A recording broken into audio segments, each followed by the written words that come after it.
The day I watched the HOA president's face turn purple over 3 propane tanks sitting behind my garage was the day I learned that some people truly have nothing better to do with their lives than make others miserable.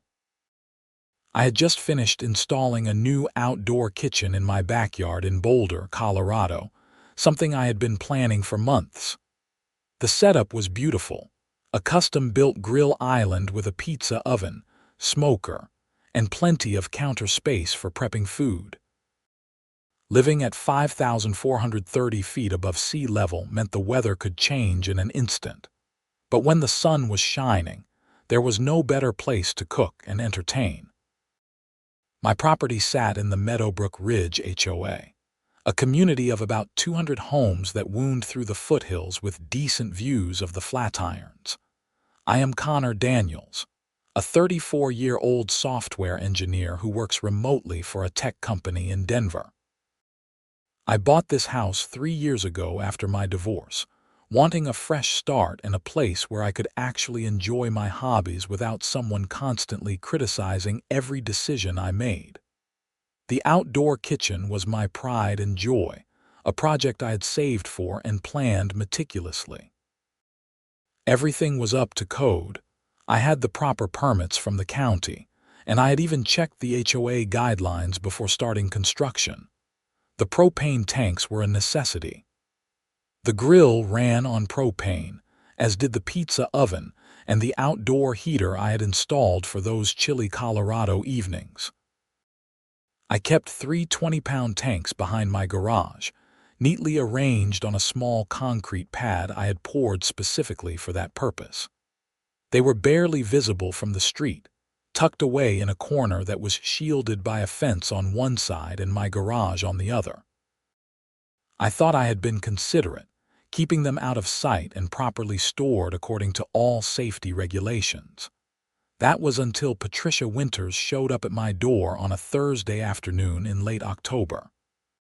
Patricia was the HOA president, a 52-year-old woman with short blonde hair that she kept in that distinctive soccer mom style, always perfectly styled even though her kids had graduated college years ago. She wore designer athleisure clothing that probably cost more than my monthly grocery budget, and drove a white Mercedes SUV that she parked diagonally across 2 spaces whenever she visited the community clubhouse. I had encountered her exactly 3 times before this, twice at mandatory HOA meetings where she droned on about landscaping requirements, and once when she stopped me while I was getting my mail to inform me that my trash cans were visible from the street for approximately 45 minutes after pickup, which was apparently a grave violation of community standards.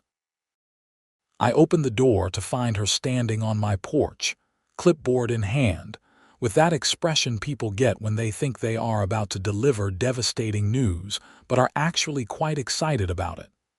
"Mr. Daniels," she said, her voice dripping with fake politeness. "I need to discuss a serious violation with you." I glanced at my watch. I had a meeting in 15 minutes. "What violation?" "The propane tanks behind your garage. They are in direct violation of Section 7.3, subsection B of our community guidelines." I felt my jaw tighten. I reviewed the guidelines before I built my outdoor kitchen. There is nothing in there about propane tanks. She flipped through her clipboard with exaggerated movements. Section 7.3, subsection B clearly states that no flammable materials may be stored in areas visible from common areas or neighboring properties. The tanks are not visible from the street, and they are barely visible from my neighbor's yard.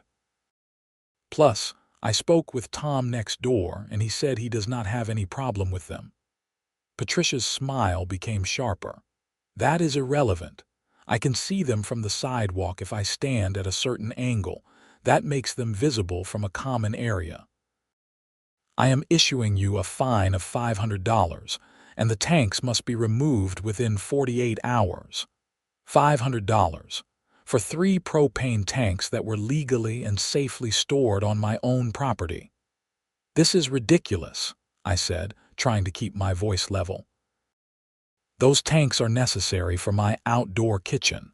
Where exactly am I supposed to store them?" "That is not my concern, Mr. Daniels. The rules exist for everyone's safety and to maintain our property values. You have 48 hours. She handed me a printed notice that looked like it had been prepared before she even came to my door. I took the paper, resisting the urge to crumple it. "I will be appealing this." "That is your right. The next board meeting is in 3 weeks. Until then, the fine stands and the tanks must be removed." She turned and walked back to her Mercedes, her athletic shoes squeaking slightly on my porch steps. I closed the door and looked at the notice. Sure enough, there was Section 7.3, subsection B, printed in small text. The language was vague enough that it could mean almost anything. No flammable materials in areas visible from common areas or neighboring properties. By that logic, I should not be able to park my car in my driveway since it contained gasoline. Over the next 2 days, I did my research. I pulled out the original HOA documents from when I bought the house, read through every section, and even consulted with a real estate attorney friend of mine in Denver. What I found was interesting. The community guidelines that Patricia kept referencing were not actually part of the original HOA covenants. They were a separate document that the board had created 5 years ago and had never been properly ratified by the homeowners. According to the original covenants, any new rules or modifications required a vote by at least 60% of the homeowners. These guidelines had been implemented by board decision alone. I also discovered something else. The community clubhouse, which sat at the entrance to our development, used propane. Specifically, they had a large propane tank that fueled their outdoor fire pit and the heating system for their pool house. The tank was significantly larger than my 3 small tanks combined, and it was visible from the street. Friday evening, I drafted a formal appeal letter outlining my findings and requesting that the fine be rescinded. I pointed out the questionable legality of the guidelines, the selective enforcement given the clubhouse's own propane usage, and the fact that my tanks met all county and state safety codes. I delivered it personally to Patricia's house, dropping it in her mailbox just before sunset. By Saturday morning, I had a response. Not a letter or an email, but Patricia herself, standing on my porch again, this time with 2 other board members in tow. "Mr. Daniels," she said, her voice colder than before, "your appeal is denied.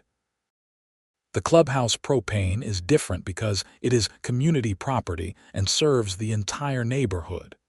Your personal tanks are a violation. You now have less than 24 hours to remove them, or the fine increases to $1,000. The 2 board members behind her, a man named Gerald who wore too much cologne, and a woman named Sheila with permanent worry lines etched into her forehead, nodded in agreement like bobblehead dolls. "This is absurd," I said. "You cannot just make up rules and enforce them selectively." "We are not making up anything. The rules are clear. Remove the tanks by tomorrow at 6 p.m. or face additional penalties." Patricia turned to leave, then paused. "Oh, and Mr. Daniels, we will also be conducting a thorough inspection of your property for any other violations. I suggest you review the guidelines very carefully." They left, and I stood there feeling my blood pressure rising. This was not about safety or property values.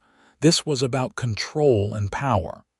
Patricia had found something to target, and she was going to use it to assert her authority. I spent the rest of Saturday thinking. I could remove the tanks, pay the fine, and let her win. Or I could fight this. The problem was that fighting an HOA was expensive and time-consuming, and even if I won eventually, they could make my life hell in the meantime. Random inspections, frivolous fines, constant harassment. I had heard the stories from other people in the neighborhood who had crossed Patricia. Then I had another thought, a darker thought, one that made me smile despite my anger.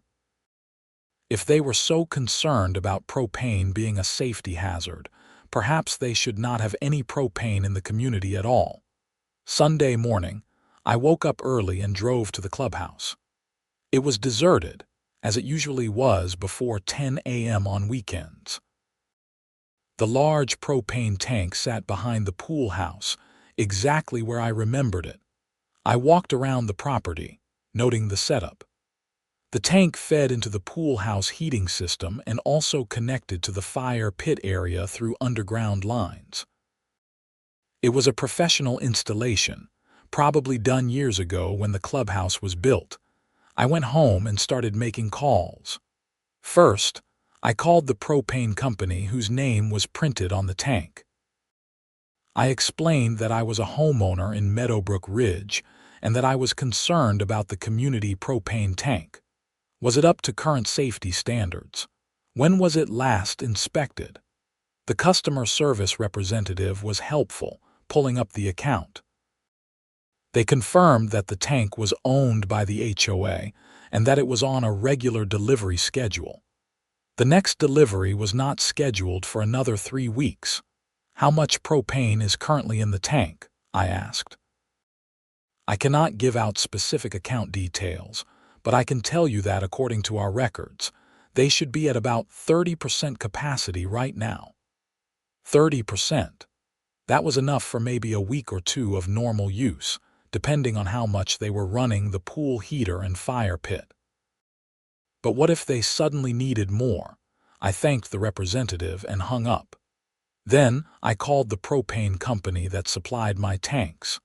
I explained that I needed to return my 3 tanks because I was being forced by my HOA to remove them. Could they come pick them up today? We can schedule a pickup for Tuesday, the dispatcher said. I need them gone today. It is an emergency situation. My HOA is threatening me with fines. There was a pause. Let me see what I can do. Can you hold? 5 minutes later, she came back on the line. We have a driver in Boulder doing deliveries. He can swing by around 2 p.m. Will that work? Perfect. At 1:45 p.m., I moved all 3 of my propane tanks from behind my garage to my front driveway, making them as visible as possible. I wanted Patricia to see them being removed. I wanted her to witness her victory.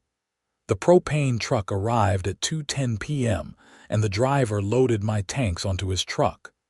As he was finishing, I saw Patricia's Mercedes driving slowly past my house. She slowed down, watching the scene with obvious satisfaction. I even gave her a small wave, which seemed to delight her. She drove off, probably going home to check off this latest achievement in her crusade for neighborhood perfection. With my tanks gone, I went back inside and waited. The temperature had been dropping all day. October in Colorado could be unpredictable, but the forecast for tonight was calling for a hard freeze, with temperatures dropping into the low 20s. The first real cold snap of the season, around 5 p.m., my phone rang. It was Tom, my neighbor. Hey Connor, did the HOA make you get rid of your propane tanks? Yeah, Patricia gave me no choice. Man, that sucks. I told you I did not have a problem with them. What are you going to do about your outdoor kitchen? Figure something out, I guess. Maybe natural gas conversion or just wait until spring and deal with it then.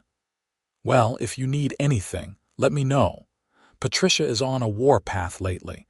She sent me a notice about my fence being the wrong shade of brown. Can you believe that? We talked for a few more minutes, and I learned that Patricia had been ramping up enforcement across the neighborhood. Several other homeowners had received fines for minor violations. She was systematically going through the community, finding anything she could to assert control and generate revenue for the HOA. After dinner, I sat in my living room with a beer and my laptop, monitoring the weather. The temperature was dropping fast. By 8 p.m. it was already down to 35 degrees. By 10 p.m. it was 28. The forecast was holding, maybe going even lower than predicted. I thought about the clubhouse, about the heating system for the pool house, about how 30% capacity in a propane tank goes quickly when you are trying to heat a building during the first hard freeze of the season. Around 11 p.m., I decided to take a drive. Not to the clubhouse, just around the neighborhood. I needed to clear my head, or so I told myself. As I drove past the clubhouse, I noticed lights on in the pool house. That was unusual for this late on a Sunday night. Someone must be doing maintenance or cleaning. I drove home and went to bed, though I did not sleep much. I kept thinking about propane and heating systems and HOA presidents who abused their power. Monday morning, I woke to my phone buzzing with notifications. The neighborhood Facebook group was blowing up. The clubhouse heating system had failed overnight. The pool house had dropped below freezing, and several pipes had burst. Water had flooded the building, causing significant damage. They were estimating tens of thousands of dollars in repairs. I scrolled through the comments, reading the speculation about what had happened. Patricia had posted a long message explaining that the propane tank had run empty unexpectedly and that the heating system had shut down automatically. By the time anyone noticed, it was too late. The pipes had frozen and burst. She was calling for an emergency assessment of all homeowners to cover the repair costs. $500 per household. The irony was not lost on me. The exact amount she had tried to fine me. The comments were not sympathetic to Patricia. People were angry. Why had the propane tank run empty? Why was there no monitoring system? Why was there no backup heat? Why should they have to pay for the HOA's negligence? I read through the comments, sipping my coffee, feeling a strange mix of satisfaction and guilt. I had not actually done anything wrong. I had simply removed my propane tanks as demanded. What happened at the clubhouse was entirely their own fault for not properly monitoring their propane levels. But I knew the timing was suspicious. I knew that if anyone looked closely enough, they might wonder if there was a connection. Around 10 a.m., there was a knock on my door. I opened it to find Patricia standing there, and she looked terrible. Her hair was not styled, she wore sweatpants and an old jacket, and her eyes were red-rimmed. "Mr. Daniels, I need to speak with you." "About what? May I come in?" I hesitated, then stepped aside. She walked into my living room but did not sit down. She turned to face me, and I could see she was struggling to maintain her composure. "Did you have anything to do with what happened at the clubhouse?" "What are you talking about?" "The propane." "The timing is very coincidental. You remove your tanks and suddenly our tank runs empty." I kept my expression neutral. "Patricia, you forced me to remove my tanks. I had them picked up by the propane company. What happened at the clubhouse has nothing to do with me." "Maybe you should have been monitoring your propane levels more carefully. The company said we should have had enough propane for another 3 weeks. Then maybe there is a leak. Or maybe someone has been using more than usual. Have you checked the fire pit? Does someone leave it running?" She stared at me, clearly trying to decide if I was lying. "If I find out you had anything to do with this, I will make sure you regret it." "Are you threatening me?" "Because I have already spoken to an attorney about your selective enforcement of HOA rules and the questionable legality of your guidelines document. I am happy to have that conversation officially if you would like." Her face flushed. "This is not over, Mr. Daniels. I think it is. You got what you wanted. My propane tanks are gone. What happened at the clubhouse is your responsibility as HOA president. Now, if you will excuse me, I have work to do." She left without another word, slamming my door hard enough to rattle the frame. Over the next few days, the neighborhood drama intensified. The emergency assessment was deeply unpopular, and people were demanding answers. How could the HOA be so negligent? Why was there no backup system? Why did homeowners have to pay for the board's incompetence? A group of homeowners, led by Tom and several others, started organizing. They pulled the HOA bylaws and discovered the same thing I had, that many of the rules Patricia had been enforcing were never properly ratified. They also discovered that Patricia had been collecting fines far in excess of what was allowed by the original covenants, and that the money was not being properly accounted for. An emergency homeowners meeting was called for the following Saturday. The community clubhouse was unusable due to the water damage, so they held it at the elementary school down the street. Nearly 150 homeowners showed up, which was unprecedented. Normal HOA meetings drew maybe 20 people at most. I sat in the back, watching as Patricia and the board tried to maintain control of the meeting. It was chaos. Person after person stood up to voice complaints about fines, about selective enforcement, about the lack of transparency in HOA finances. Patricia tried to defend herself, but she was clearly overwhelmed. Tom stood up and presented a formal motion to dissolve the current board and hold new elections immediately. He also moved to have an independent audit conducted of all HOA finances for the past 5 years. The motions were seconded and passed by an overwhelming majority. Patricia tried to argue that the votes were not valid, that proper procedures had not been followed, but someone pointed out that she had not followed proper procedures for half of her own decisions. The room erupted in agreement. Within 2 hours, Patricia and the entire board had been voted out.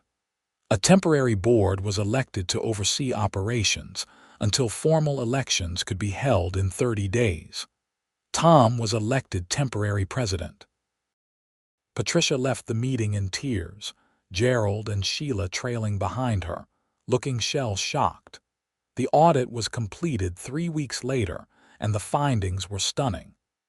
Patricia had been skimming money from HOA fines for years, funneling it into a separate account that she controlled.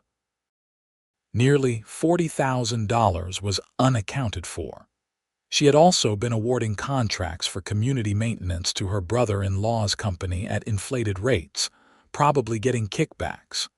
The new board filed a formal complaint with the Boulder County District Attorney's Office.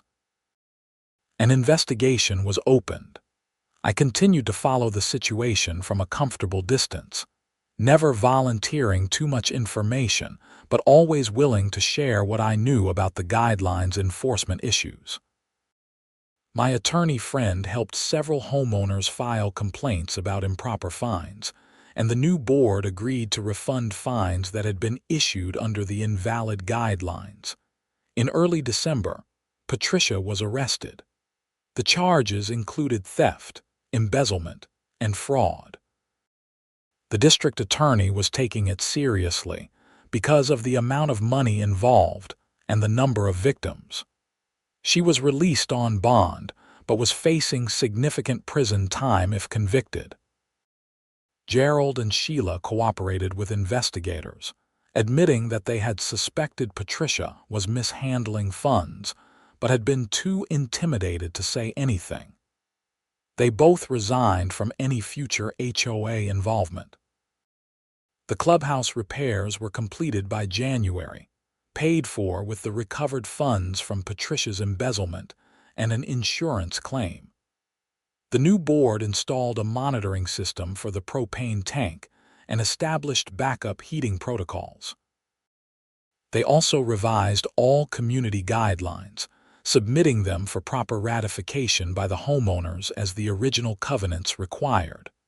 I reinstalled my propane tanks in February, this time with written approval from the new board.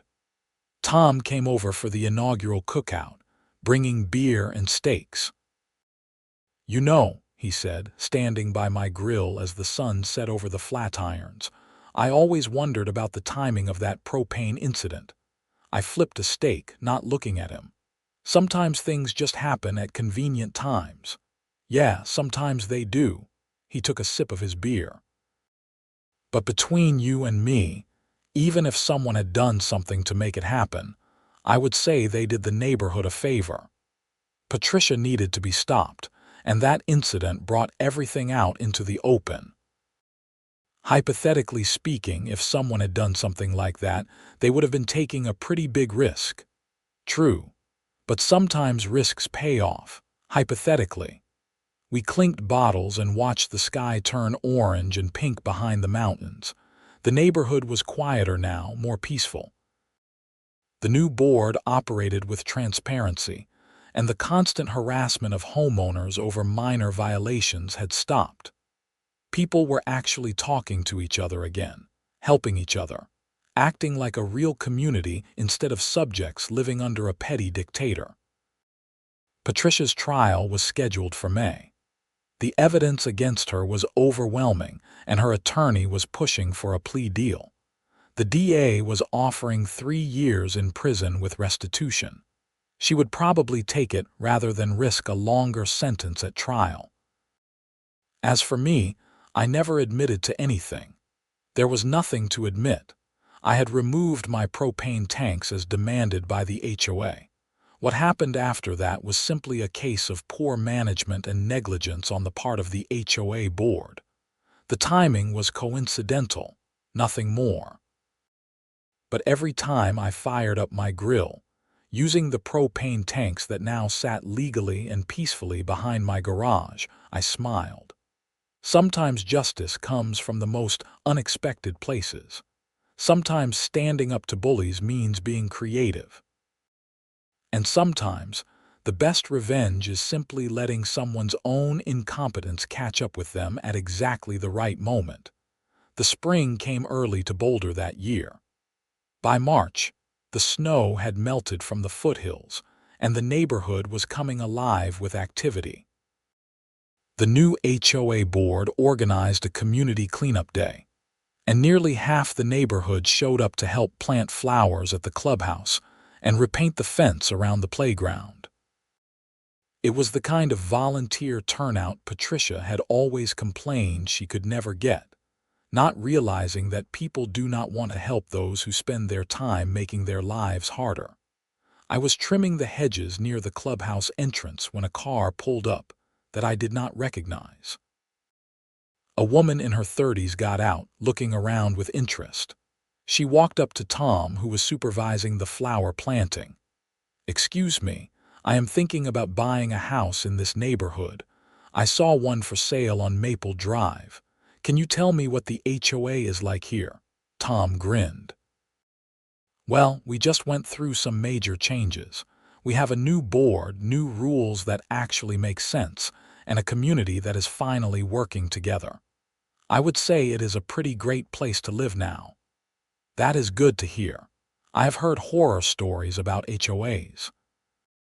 My sister lives in a community where the president tried to fine her for painting her front door the wrong color." "We had a president like that," Tom said, "but she is gone now. Let me tell you what happened."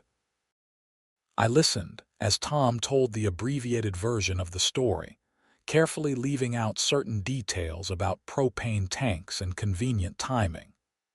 The woman listened with wide eyes, occasionally glancing around at the homeowners working together to improve their community.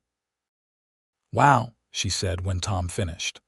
"So the whole board was corrupt, just the president really. The others were too weak to stand up to her, but we fixed it. Now we have accountability, transparency, and actual rules that were voted on by homeowners.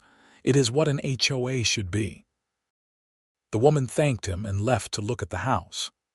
I went back to trimming hedges, thinking about how much had changed in just a few months.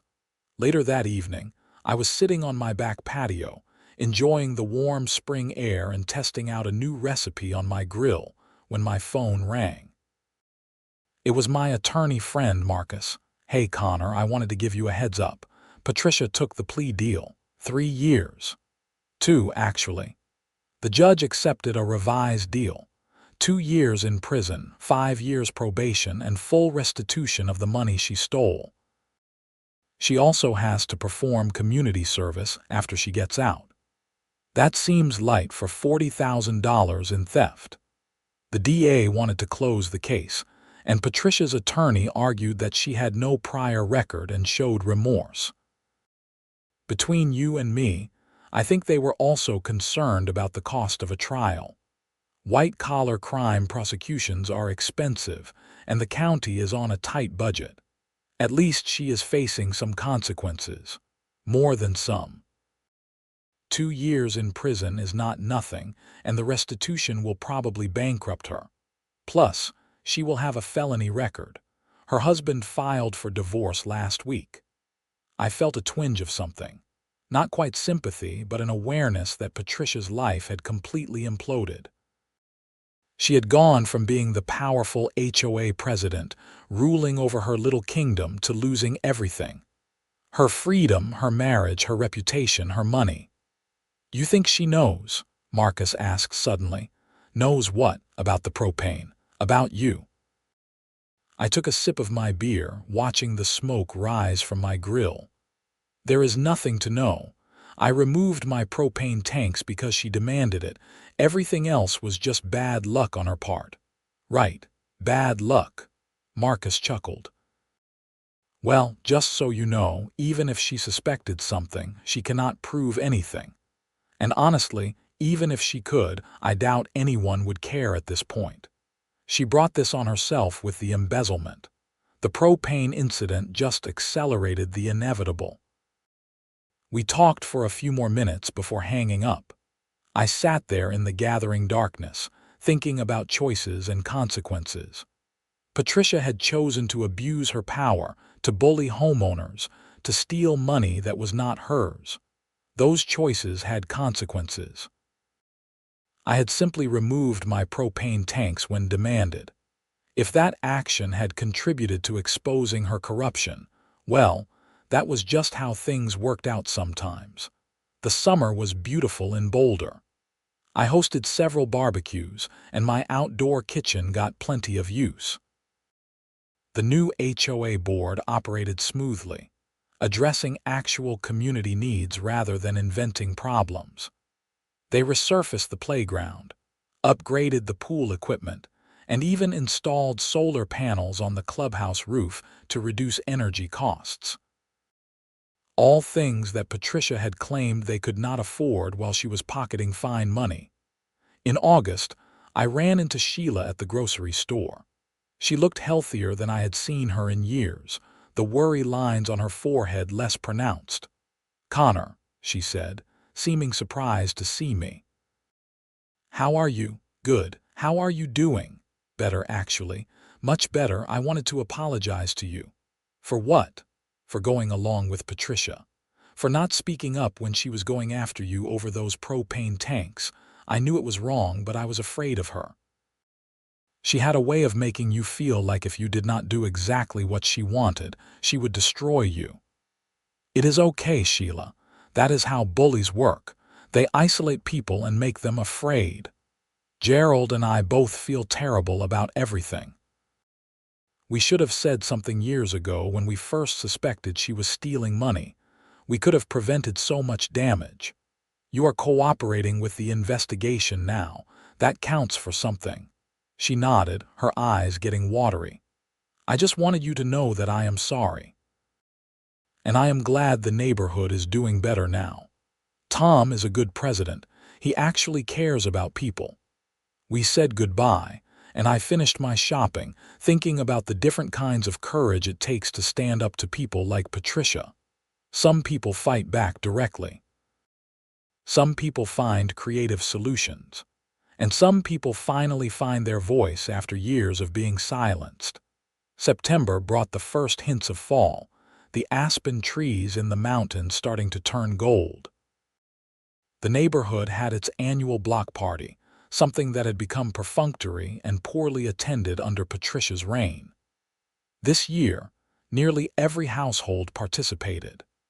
Kids ran around playing games, adults stood in clusters talking and laughing, and the smell of grilling food filled the air. I contributed smoked brisket from my outdoor kitchen, and it was gone within an hour. People kept coming up to compliment the food and to talk about how much better the neighborhood felt lately. "It is like we can breathe again," one neighbor said. "Like we are not constantly waiting for someone to find something wrong with our houses." "That is because we are not," Tom replied, joining our conversation. "An HOA should protect property values and maintain common areas. It should not be a police state." "Amen to that," someone else said, raising their beer. As the party wound down and the sun set, I helped clean up, gathering trash and folding tables. Tom walked over, carrying a box of leftover supplies. "Hell of a day," he said.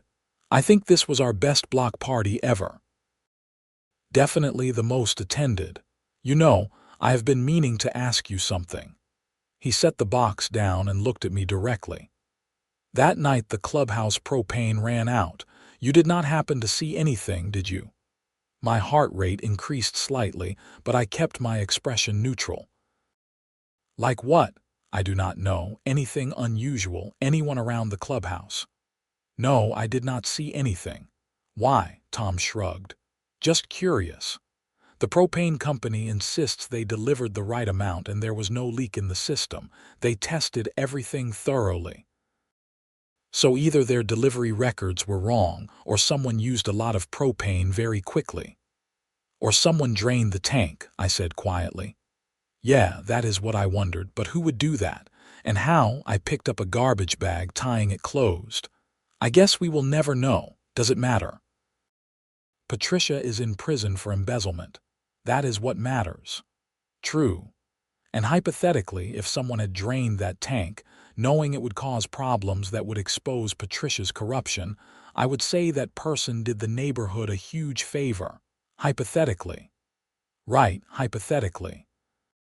Tom smiled. "Anyway, thanks for the brisket. It was amazing." He walked away and I stood there in the fading light, feeling the weight of what had been said and not said. Tom knew, or at least suspected, but he was not going to push it. Because in the end, whatever had happened that cold October night had led to positive change for the entire community. The autumn progressed, and life settled into a comfortable rhythm. I focused on my work, enjoyed my outdoor kitchen during the warm days, and watched as the neighborhood continued to improve under its new leadership. The question of the propane tank faded into neighborhood lore, just another part of the story of how Patricia Winters fell from power. In late October, almost exactly a year after the incident, I received a letter in the mail. It was from Patricia, postmarked from the Colorado Women's Correctional Facility. I stared at it for a long time before opening it, wondering what she could possibly have to say. The letter was handwritten, Patricia's usually precise cursive messier than normal. "Mr. Daniels, I know you will probably throw this away without reading it, but I needed to write it anyway. I have had a lot of time to think this past year, and I have come to realize how far I fell from the person I used to be. I became so focused on control and power that I lost sight of what actually mattered. I hurt a lot of people, and I am truly sorry for that. I am particularly sorry for how I treated you over the propane tanks. It was petty and vindictive, and you did not deserve it. I have wondered many times if you had something to do with what happened at the clubhouse that night. Part of me wants to believe you did, because it would mean I am not entirely responsible for my downfall. But the truth is, even if you did something, I brought it on myself. I created a situation where people wanted to fight back, where they had to find creative ways to expose what I was doing. I am writing this not to ask for forgiveness, but to acknowledge that you were right to stand up to me. The neighborhood is better off without me in charge. I hope you are enjoying your outdoor kitchen and that the new board is treating you fairly. Sincerely, Patricia Winters. I read the letter 3 times, trying to decide how I felt about it. There was no admission of specific knowledge, just speculation. There was accountability for her actions, but also a hint of curiosity about mine. It was, in its own way, a well-crafted letter from someone who had always been good with words, even if she had used that skill for manipulation in the past. I folded the letter and put it in a drawer, not sure if I would keep it or throw it away eventually. It did not matter. What mattered was that the neighborhood had moved on, that people were no longer living in fear of arbitrary rules and vindictive enforcement. November brought early snow to Boulder, a preview of winter. I closed down my outdoor kitchen for the season, properly storing everything and covering the equipment. My 3 propane tanks sat safely behind my garage, properly secured and legally permitted. I looked at them sometimes and thought about how such simple objects had become the catalyst for so much change. The holidays came, and the neighborhood looked beautiful with lights and decorations. The new HOA board organized a decoration contest, but it was friendly and optional, not mandatory with penalties for non-participation like Patricia used to do. Winners received gift cards to local restaurants, and everyone had fun with it. I put up simple white lights on my house and a wreath on my door. Nothing elaborate but festive enough. On Christmas Eve, I walked around the neighborhood, enjoying the displays and the peaceful feeling of the community. I passed Patricia's old house, which had been sold in October to a young family with 2 small children. They had decorated enthusiastically, with a huge inflatable Santa and reindeer in the front yard that would have given Patricia an aneurysm. I smiled at the sight. The new year arrived, and with it came a sense of renewal. The neighborhood had weathered a storm and come out stronger. Property values were actually up, despite Patricia's claims that strict rule enforcement was necessary to maintain them. Turns out people wanted to live in a community where they were not constantly harassed. In January, I received notice that Patricia had been released early for good behavior. She had served 14 months of her 2-year sentence and would complete the rest under home detention with her sister in Colorado Springs. She was prohibited from serving on any HOA board for 10 years as part of her probation terms. I felt nothing when I read the notice. No satisfaction, no anger, no concern. Patricia Winters was no longer relevant to my life or to the life of Meadowbrook Ridge. She was just another person who had let power corrupt them and had paid the price. February brought the first warm days, hints of spring arriving early. I started planning my outdoor kitchen season, looking at new recipes and techniques to try. Tom stopped by one afternoon, bringing beer and asking if I wanted to help organize a neighborhood barbecue competition for the summer. Nothing too serious, he said. Just a fun event where people can show off their grilling skills. Maybe have some categories, give out some prizes. I figured you would be a good person to help plan it since you have that amazing setup. I am in. Sounds like fun. We sat on my patio, drinking beer and discussing ideas. The conversation drifted to other topics, work and sports and the usual things men talk about when they are comfortable with each other. "Can I ask you something?" Tom said eventually, "and you do not have to answer if you do not want to." I knew what was coming. "Okay. That night with the propane, did you do it?" I took a long sip of my beer, considering my answer carefully. "Does it matter?" "No, not really. I am just curious." Patricia ran out of propane because she and her board were negligent. They did not monitor their tank levels properly. What happened after that with the investigation and the embezzlement charges, that was all on her. She stole money from the neighborhood. The propane incident just brought it to light faster. That is not really an answer. It is the only answer I have. Tom nodded slowly. Fair enough. For what it is worth, I am glad things worked out the way they did. The neighborhood is so much better now. Yeah, it is. We finished our beers and Tom left. I sat there as the sun went down, thinking about accountability and justice and the many ways both can manifest. I had removed my propane tanks when demanded. If that action had consequences that rippled out beyond my immediate situation, that was not something I had direct control over. Or so I told myself. The truth, which I would never speak aloud, was more complicated. Yes, I had removed my tanks as demanded, but I had also done research. I had called the propane company and confirmed the clubhouse tank levels. I had checked the weather forecast and knew a hard freeze was coming. I had understood that if the clubhouse ran out of propane during that freeze, there would be damage. I had not done anything directly to the clubhouse tank. I had not drained it or tampered with it. But I had known that removing my tanks when I did, how I did, would draw attention to the timing if something happened. Had I intended for the pipes to burst? Not exactly. Had I hoped that something would happen that would expose Patricia's corruption? Maybe. The line between hoping for karma and helping karma along is thin and blurry. I had walked that line carefully, never crossing into anything illegal, but definitely not staying entirely in the realm of passive victimhood either. The moral philosophy of it all was something I wrestled with sometimes, usually late at night when I could not sleep. Was it wrong to use knowledge and timing to let someone's own negligence catch up with them? Was it different from actively sabotaging them? I did not have clear answers, just the knowledge that Patricia had been stopped, that money had been recovered, that the neighborhood was better off. Spring arrived in full, and I fired up my outdoor kitchen for the first time of the season.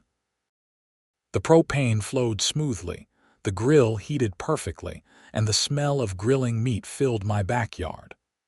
I invited several neighbors over, and we had a great evening of food and conversation.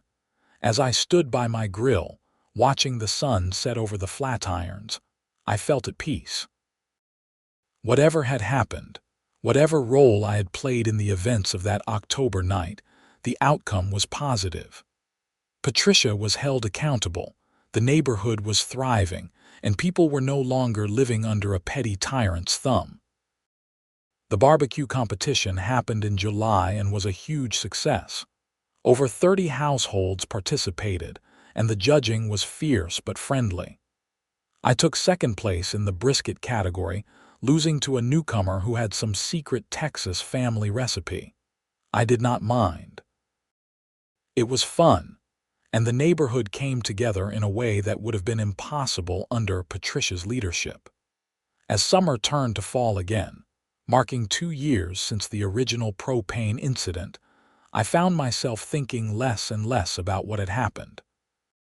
It was part of the past, a story that was sometimes told at neighborhood gatherings but with decreasing frequency. New families had moved in who did not know Patricia or remember the drama. To them, Meadowbrook Ridge was just a nice neighborhood with an active HOA that actually served its residents. Tom completed his term as temporary president and was elected to a full term by an overwhelming majority. He appointed a diverse board that included people with different perspectives and backgrounds. They implemented regular financial audits, transparent budgeting, and a suggestion system where homeowners could submit ideas for community improvement. One October evening, I was closing down my outdoor kitchen for the season when my phone rang. It was Marcus, my attorney friend. "Hey Connor, thought you might want to know. Patricia Winters completed her home detention last month. She is done with that part of her sentence. How is the restitution going? She is on a payment plan. She sold her house, split the proceeds with her ex-husband as part of the divorce, and is using her share to pay back what she owes. She is working retail in Colorado Springs, living in a small apartment. It is going to take her years to pay back everything with interest. That is rough. That is what happens when you steal $40,000, Marcus said. Anyway, I figured you would want to know she is fully out now, not that she is going to bother you or anything. Part of her probation is that she cannot contact anyone from Meadowbrook Ridge. We hung up, and I stood there in the fading light, looking at my propane tanks. They were just tanks, metal cylinders filled with flammable gas, necessary for my outdoor kitchen. But they had become symbols of something larger: resistance against arbitrary authority, the catalyst for necessary change, proof that sometimes standing up to bullies requires creativity. I covered my grill for the winter, secured my propane tanks, and went inside. Another season complete, another year of living in a community that functioned the way it should. The story of Patricia Winters and the Great Propane Incident of October would eventually fade into neighborhood mythology, told occasionally to new residents as an explanation for why Meadowbrook Ridge had such active homeowner participation and strict board oversight. As for me, I would continue living my life, working from home, enjoying my hobbies, and participating in my community. The propane tanks would stay behind my garage, properly stored and legally permitted, ready for next season. And if I sometimes looked at them and remembered that cold October night when a little creative problem-solving led to major change, well, that was my business. The truth about what exactly happened that night would remain ambiguous, known fully only to me. Maybe I had simply followed orders and removed my propane tanks, and everything else was coincidence and karma. Maybe I had known exactly what I was doing and had carefully orchestrated events to expose corruption while keeping my own hands clean.